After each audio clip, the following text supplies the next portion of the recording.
Christianity used to rule society. It started science, universities, hospitals, and almost every other good thing in Western society that we take for granted. But in the modern world, Christianity is losing its influence very quickly, as it gets pushed out of politics, the media, science, and general public opinion. You might think this is some sort of trend, but the reality is, it's a multi-pronged attack on the Christian way of life, morality, and truth, designed to radicalize the public and frame anyone who disagrees with them as hateful or intolerant. There are four ways that the enemy silences Christians, as well as ways that we hinder ourselves, and 90% of the war is getting those out of the way. They are as follows: word theft, being afraid, conservative retreatism, and being silent, or WARS as an acronym. A lot of words that come straight from Scripture, like love, kindness, tolerance, and even freedom, have been twisted by our culture. The meanings have been hijacked and flipped to push ideas that go against what the Bible actually teaches. Take love. Today, it's used mostly to mean romantic love, rather than all the other kinds of love, as expressed in the four Greek words for love, like parent-child, unconditional, or friendly love. That's why we hear slogans like love is love, which is used to silence Christians advocating for biblical marriage. Sayings like this conflate the four kinds of love, making Christian convictions seem hateful. Real love isn't just about feelings, it's about doing what's best for someone, even when it's hard. If someone you care about is smoking, you don't just smile and say, do what makes you happy, you help them stop. That's love. That's kindness. Kindness has been redefined too. Now it's treated like never upsetting anyone, but real kindness sometimes means saying hard things. It means caring enough to speak the truth, even if it's uncomfortable. Offensive used to mean something truly hateful, like racial slurs. Now it's used to shut down anything that challenges someone's worldview.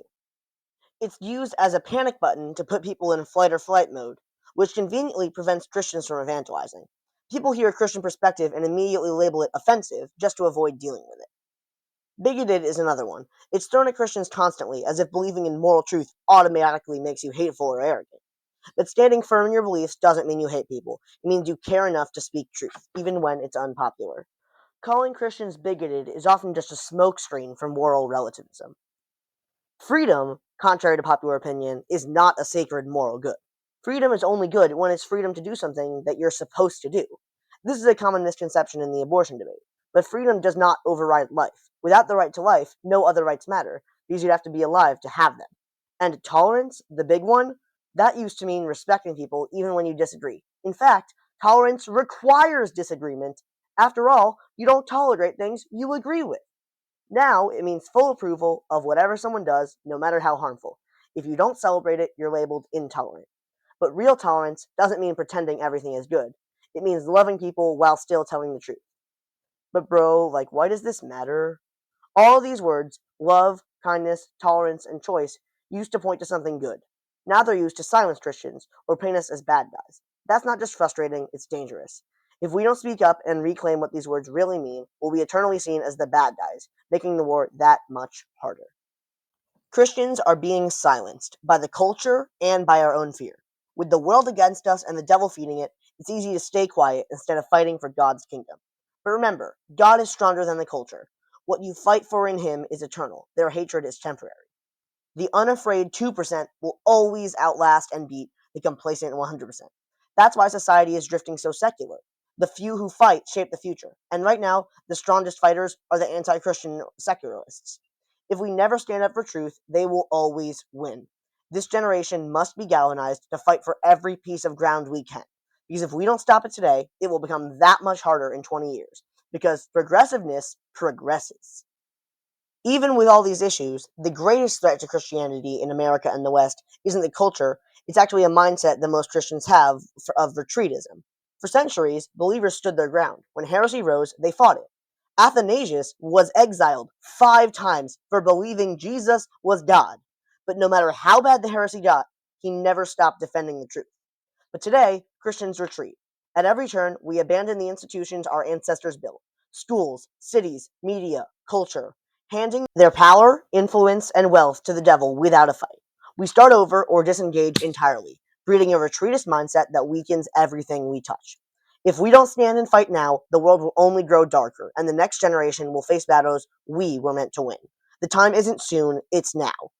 Every inch we surrender gives the enemy ground Christians built, funded, and bled for, all to advance God's kingdom. Every time we leave, we surrender all we have built to the enemy, and then retreat and start over. Every word we don't speak gives the devil ground. If Christians once again entered the centers of power, like in Rome, preaching truth, spreading Christ's love, and standing firm in elite institutions, the faith would thrive. But our silence made the devil loud.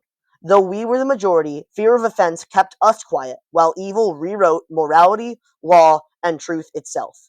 This is a war, a spiritual war, shaping the very soul of the West, and we are losing fast. If we don't fight now, persecution will rise and complacency will rule, and freedom to live out our faith will vanish. This is the most important cause, an eternal one. If we stay silent, we lose. If we speak, we win ground for God's kingdom. So speak, stand, build. Enter the places others abandoned and reclaim them for Christ. Every church, every comment section, every university, every public school can once again be a light for his truth, if we act. The devil is the loud 2%, but he is growing quickly, and before long, even a loud 40% won't be able to stop them. God doesn't need a majority, he needs a faithful few willing to fight. The time isn't later, the time is now.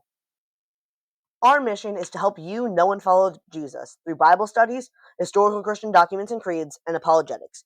If you want to support us in that mission, you can like and subscribe and all, but above all, watch another video. It helps the algorithm know you like us more than anything else, and it shows us that our content is valuable to you. Thank you so much for your support, and God bless you.